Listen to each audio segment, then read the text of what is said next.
म्हणजे हे दोन्हीही उमेदवार करोडपती आहेत, कोट्याधीश आहेत, तरी त्यांच्यावरती कर्ज आहे। त्यामुळे तुमच्यावरती जर काही कर्ज असेल तर काही घाबरू नका, कारण हे लोक सुद्धा एवढ्या मोठ्या कर्जबाजारी असतात, त्यामुळे तुम्ही घाबरण्याचं कारण नाही। सुप्रियाताई सुळे यांच्यावरती पार्थ पवार, अजित पवारांचे पुत्र पार्थ पवार यांचं 20 लाख रुपयांचं कर्ज आहे की यांनी त्यांच्या मुलांच्या नावावरती सुद्धा त्यांची प्रचंड लाखो रुपये त्यांच्या मुलांच्या नावावरती आहेत। सुप्रियाताई सुळे यांच्याकडे एकूण संपत्ती आहे 140 कोटी 88 लाख 88 हजार।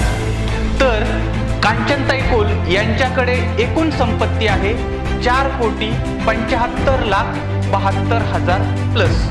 जे त्यांनी शेती जी पिकवली ती कर्ज घेऊन पिकवलेली आहे, त्यांनी जी कार घेतलेली आहे ती कार सुद्धा कर्ज घेऊन घेतलेली आहे। बाकीचे स्वतःच्या 7 पिढ्यांचं कल्याण करून घेतात। आम्ही लोकांनी किमान आम्ही जगतो आहोत ते तरी आम्ही चांगल्या पद्धतीने जगावं। सगळ्या महाराष्ट्राचं लक्ष ज्या मतदारसंघाकडे लागलंय तो मतदारसंघ म्हणजे बारामती मतदारसंघ, आणि बारामती मतदारसंघामध्ये सुप्रियाताई सुळे आणि कांचनताई कुल या दोन व्यक्तींमध्ये, या दोन पक्षांमध्ये, या दोन विचारांमध्ये टक्कर आहे। आणि आज आपण जाणून घेणार आहोत की यांची सांपत्तिक स्थिती काय आहे, यांच्याकडे आर्थिक स्थिती यांची कशी आहे। तर सुरुवातीला आपण पाहू सुप्रियाताई सुळे। सुप्रियाताई सुळे यांच्याकडे एकूण संपत्ती आहे 140 कोटी 88 लाख 88 हजार। तर कांचनताई कुल यांच्याकडे एकूण संपत्ती आहे 4 कोटी 75 लाख 72 हजार प्लस। आता यांच्या घरामध्ये कोणाच्या नावावरती किती संपत्ती आहे, तर सुप्रियाताई सुळे यांच्या स्वतःच्या नावावरती 39 कोटी 67 लाख 36 हजार रुपये त्यांच्या नावावरती आहेत। तर कांचनताई कुल यांच्या नावावरती 1 कोटी 78 लाख 26 हजार म्हणजे 87 लाख 26 हजार 15 रुपये हे कांचनताईंच्या नावावरती आहेत। आता यांच्या पतींच्या नावावरती काय आहे, तर सुप्रियाताईंचे पती सदानंद सुळे यांच्या नावावरती 88 कोटी 11 लाख 30 हजार 855 रुपये आहेत। तर कांचनताई कुल यांचे पती राहुल कुल यांच्या नावावरती 2 कोटी 57 लाख 18 हजार 705 रुपये आहेत। आता बघा, सुप्रियाताई सुळे यांची मुलीच्या नावावरती 8 कोटी, मुलीच्या नावावरती, मुलीचं नाव आहे रेवती, त्या रेवतीच्या नावावरती 8 कोटी 92 लाख 8 हजार 145 रुपये आहेत। तर त्यांचा मुलगा विजयच्या नावावरती 4 कोटी 18 लाख 13 हजार 449 रुपये आहेत। तर कांचनताई कुल यांची मुलगी मायरा, त्या मायराच्या नावावरती 28 लाख रुपये आहेत।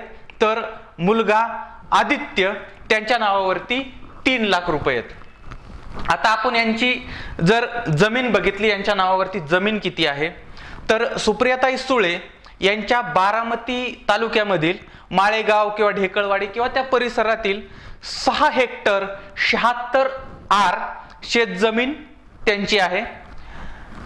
त्याची एकूण किंमत होते 2 कोटी 70 लाख 82 हजार 520 रुपये, आणि 72 आर ही बिगर शेतीची जमीन आहे, त्याची किंमत होते 1 कोटी 3 लाख 6 हजार 200। त्याचबरोबर ती सुप्रियाताई सुळे यांचा पुण्यामध्ये आणि मुंबईमध्ये फ्लॅट आहे। तर त्या दोन्ही फ्लॅटची मिळून किंमत होते 14 कोटी 66 लाख 50 हजार रुपये। आणि त्यांचे पती सदानंद सुळे त्यांचा पुण्यामध्ये फ्लॅट आहे, त्या फ्लॅटची किंमत आहे 4 कोटी 15 लाख 6 हजार रुपये। आता कांचनताई कुल यांच्या कुटुंबामधल्या जमिनीबद्दल आपण बघू।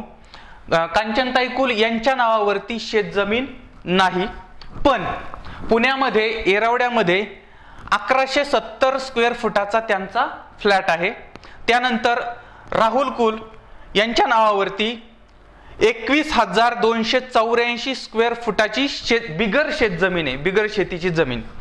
आणि मुलगी, त्या मुलीच्या नावावरती 1 हेक्टर 39 आर जमीन आहे, ती 2018 साली त्यांनी ती खरेदी केलेली आहे. म्हणजे एकूण टोटल आपण बघितली तर 7 हेक्टर 99 आर शेत जमीन कुल कुटुंबाच्या नावावरती आहे. हे सगळं त्यांनी त्यांच्या प्रतिज्ञापत्रामध्ये मेन्शन केलेलं आहे, प्रतिज्ञापत्रामध्ये दिलेलं आहे. मित्रांनो, हे दोनही उमेदवार करोडपती आहेत. हे दोनही उमेदवार अत्यंत चांगल्या सांपत्तिक स्थितीमधले आहेत. ह्या दोन्ही उमेदवारांची सर्व बाजूने स्थिती चांगली असताना हे कर्जबाजारी आहेत, हे लक्षात ठेवा. सुप्रियाताई सुळे यांनी कोणाचं कर्ज घ्यावं? सुप्रियाताई सुळे यांच्यावरती पार्थ पवार, अजित पवारांचे पुत्र पार्थ पवार यांचं 20 लाख रुपयांचं कर्ज आहे. आणि सुनेत्राताई पवार यांचं 35 लाख रुपये 55 हजारांचं कर्ज आहे. म्हणजे 35 लाख 55 हजारांचं कर्ज, म्हणजे सुप्रियाताईंवरती 20 आणि 35 लाख रुपयांचं कर्ज आहे. तर कांचनताई कुल यांनी, म्हणजे त्यांच्या कुटुंबाने राहू विकास सोसायटी दौंड, म्हणजे राहू विकास सोसायटी आणि दौंड मधील स्टेट बँक ऑफ इंडिया यांच्याकडून 22,50,279 रुपयांचं कर्ज काढलेलं आहे. त्याच्यामध्ये 5,98,000 रुपयांचं कर्ज यांनी पीक कर्ज म्हणून काढलेलं आहे. तर 16,52,000 रुपये हे कार खरेदीसाठी त्यांनी वापरलेले आहेत. म्हणजे लक्षात ठेवा, कुल घराण्यानं 5,98,000 रुपयाचं पीक कर्ज घेऊन, म्हणजे त्यांनी शेती जी पिकवली ती कर्ज घेऊन पिकवलेली आहे. त्यांनी जी कार घेतलेली आहे ती कार सुद्धा कर्ज घेऊन घेतलेली आहे. आणि हे दोन्हींवरती पण कर्ज आहे, लाखो रुपयांचं कर्ज आहे.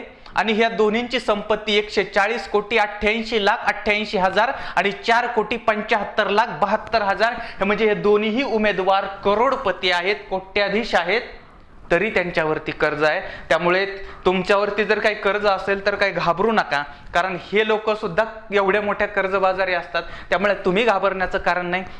मित्रांनो, हे सांगण्याचा उद्देश एवढाच होता की जे उमेदवार उभे राहिलेले आहेत त्यांची सांपत्तिक स्थिती त्यांनी ती जाहीर केलेली आहे आणि तीच या ठिकाणी मांडण्याचा प्रयत्न केलाय. मला फक्त तुम्हाला एवढंच सांगायचंय की यांनी त्यांच्या मुलांच्या नावावरती सुद्धा त्यांची प्रचंड लाखो रुपये त्यांच्या मुलांच्या नावावरती आहेत.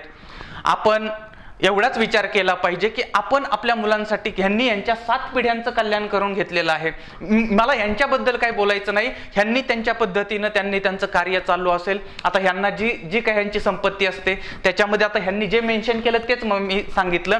पण ह्यांचं बाहेर अनेक ठिकाणी अनेक कंपन्या, अनेक शेअर्स, या सगळ्याच्या माध्यमातून शेतजमिनी, फ्लॅट्स आणि या सगळ्याच्या माध्यमातून यांना ते पैसे मिळत असतात. अर्थात त्यांच्या पद्धतीचे व्यवहार आहे, त्यामुळे आपण त्यांच्या व्यवहारामध्ये काय बोलू शकत नाही. मला फक्त एवढंच सांगायचंय की पिढ्यानपिढ्या दुसऱ्याच्या सतरंजा उचलण्यापेक्षा आणि पिढ्यानपिढ्या दुसऱ्यांच्या पत्रवळ्या उचलण्यापेक्षा आपल्या स्वतःच्या पिढीचं कल्याण कसं होईल, बाकीचे स्वतःच्या 7 पिढ्यांचं कल्याण करून घेतात. आम्ही लोकांनी किमान आम्ही जगतो आहोत ते तरी आम्ही चांगल्या पद्धतीने जगावं आणि किमान आपलं तरी कल्याण व्हावं याचा विचार करावा. या लोकांना उमेदवारी मिळाली आहे, ह्यांच्याकडे जर पैसा नसता तर यांना उमेदवारी मिळाली नसती, हे लक्षात ठेवा. कारण पहिली प्रायोरिटी उमेदवारीला असते ती म्हणजे पैसा. कारण एवढं प्रचंड मोठा मतदारसंघ आहे आणि त्या मतदारसंघामध्ये कार्य करायचं असतं. त्यामुळे तुम्हाला जर भविष्य काळामध्ये राजकारणात उतरायचं असेल तर सगळ्यात अगोदर तुमची आर्थिक स्थिती भक्कम झाली पाहिजे. जर तुमची आर्थिक स्थिती भक्कम झाली तरच तुम्ही राजकारणामध्ये पुढे जाऊ शकता. ही गोष्ट लक्षात ठेवा. ज्यांचा आणि राजकारणाचा काही संबंध नाही अशी माणसं सुद्धा पैशाच्या जीवावरती पुढे आलेली आहेत आणि पुढे येऊन ते काम करतायत. तर ही गोष्ट आमच्या डोक्यामध्ये घुसली पाहिजे. आणि म्हणून आता हे दोनही उमेदवार आहेत, पण यांच्याकडे उत्पन्नाचे वेगवेगळे स्रोत आहेत, यांच्याकडे उत्पन्न येण्यासाठी त्यांच्या कंपन्या आहेत, त्यांच्या बऱ्याच गोष्टी अशा आहेत. त्यामुळे हे अगोदर उद्योगपती आहेत आणि त्याच्यानंतर ते राजकारणी आहेत, हे लक्षात ठेवा. मित्रांनो, एवढंच मला सांगायचंय की यांचा आदर्श घ्या. यांनी ज्या पद्धतीनं आर्थिक स्थिती त्यांची भक्कम केली त्या पद्धतीनं आपण सुद्धा त्या पद्धतीनं ते केलं पाहिजे की बाबांनो, आपण सुद्धा एक चांगल्या आर्थिक स्थितीत असल्याशिवाय चांगली मानसिक स्थिती राहत नाही आणि चांगली मानसिक स्थिती असल्याशिवाय माणूस सुखी राहू शकत नाही। आणि त्यामुळे तुम्हाला सगळ्यांना विनंती आहे की एक वेगळ्या अर्थाने आपण हे घेऊया आणि हे आज आपण बघितलं या दोन्हींची आर्थिक स्थिती काय आहे। पुढच्या व्हिडिओमध्ये आपण अनेक वेगळ्या विषयावरती अशाच पद्धतीने माहिती घेऊया। हा व्हिडिओ तुम्हाला कसा वाटला ते जरूर कळवा, कमेंट बॉक्समध्ये तुमच्या कमेंट जरूर करा। पुन्हा भेटू पुढच्या व्हिडिओमध्ये, तोपर्यंत धन्यवाद।